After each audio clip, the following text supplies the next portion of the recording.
Kakinada port వ్యవహారం ఇటు YCP అటు తెలుగుదేశం పార్టీ మధ్య తీవ్ర విమర్శలకు ప్రతి విమర్శలకు కారణమవుతూ ఉంది.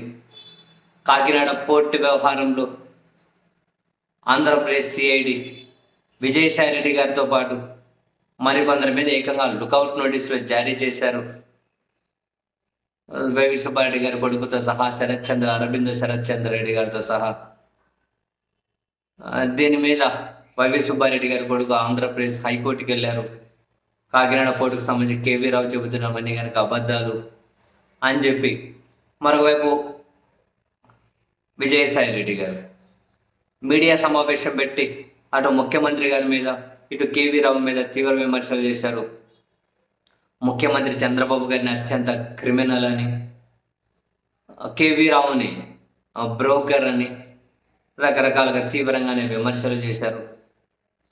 మరోవైపు సిబిఐ కోర్టు అనుమతి లేకుండా విదేశాలకు ఎలా వెళ్తాం, ఆ కామన్ సెన్స్ కూడా లేకుండా లుకౌట్ నోటీస్ జారీ చేశారు. అవసరం ఏమొచ్చింది, కేవీ రావుతో పాటు చంద్రబాబు నాయుడు గారి మీద కూడా పరువు నష్టం దాబాయిస్తాను అని చెప్పి ఆయన తీవ్ర విమర్శలు చేసుకుంటూ వీళ్ళిద్దరికంటే చంద్రబాబు నాయుడు గారు ఆ నారా లోకేష్ గారి కంటే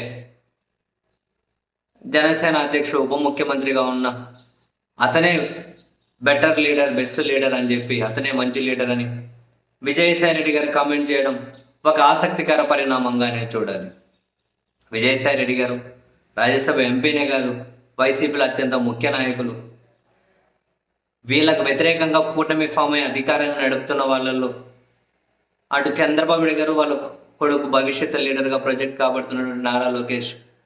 వీళ్ళిద్దరూ కూడా మంచి లీడర్లు కాదు, వీళ్ళకంటే జనసేన అధ్యక్షుడే బెటర్ లీడర్ అని చెప్పి కామెంట్ చేయాల్సిన ఇక్కడ బేసిక్గా ఒక వైఎస్ఆర్ కాంగ్రెస్ పార్టీ అటువైపు పార్టీ వాళ్ళలో ఎవరు బెటరు ఎవరు బెస్ట్ అనే పోటీ పెట్టాల్సిన అక్కర్లేదు. మామూలుగా ఆ పోటీ అక్కర్లేదు.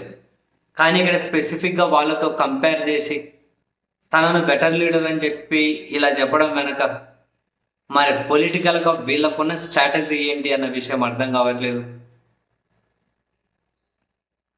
వీళ్ళకి ఏదో ఒక స్ట్రాటజీ అయితే ఖచ్చితంగా ఉండే ఉంటుంది. మామూలుగా పదే పదే వైసీపీ చేసే విమర్శలు ఏంటి, చంద్రబాబు నాయుడు గారు ఏం చెబితే ఆ పాత్ర జనసేన అధ్యక్షుడు పోషిస్తూ ఉంటారని చెప్పి పదే పదే వాళ్ళు విమర్శలు చేస్తూ ఉంటారు. అంటే చంద్రబాబు నాయుడు గారు లైన్ దాటి బయటకు ఆయన వెళ్ళరు అని చెప్పి వైసీపీని చాలాసార్లు అంటూ ఉంటుంది. అటువంటప్పుడు ఆయన వేసే ప్రతి అడుగు చంద్రబాబు గారి సూచన ఆదేశాల మేరకే ఉంటుంది అని వైసీపీ ఇన్ని రోజులు ప్రచారం చేసుకుంటూ వచ్చినప్పుడు, విమర్శలు చేసుకుంటూ వచ్చినప్పుడు, కామెంట్ చేసుకుంటూ వచ్చినప్పుడు ఇప్పుడు చంద్రబాబు గారు లోకేష్ గారి కంటే కూడా ఈయన బెటర్ లీడర్ అని విజయసాయి రెడ్డి గారు లాంటి వ్యాఖ్యలు, అటువంటి వ్యక్తులు వ్యాఖ్యలు చేయడం వెనక ఏదో ఒక డెఫినెట్లీ స్ట్రాటజీ ఉందా, లేకపోతే కాకతాళీయంగానే ఆ వ్యాఖ్యలు చేశారా అని అంటే నేనైతే ఫస్ట్ ఆప్షన్కి టిక్ కొడతాను. ఏదో ఒక స్ట్రాటజీ ఖచ్చితంగా ఉంటుంది అని. కాదు కాకతాళీయంగానే చేశారు అని అంటే సో రాబోయే రోజుల్లో కొన్ని ప్రశ్నలకు సమాధానాలు దొరకాల్సి ఉంటుంది.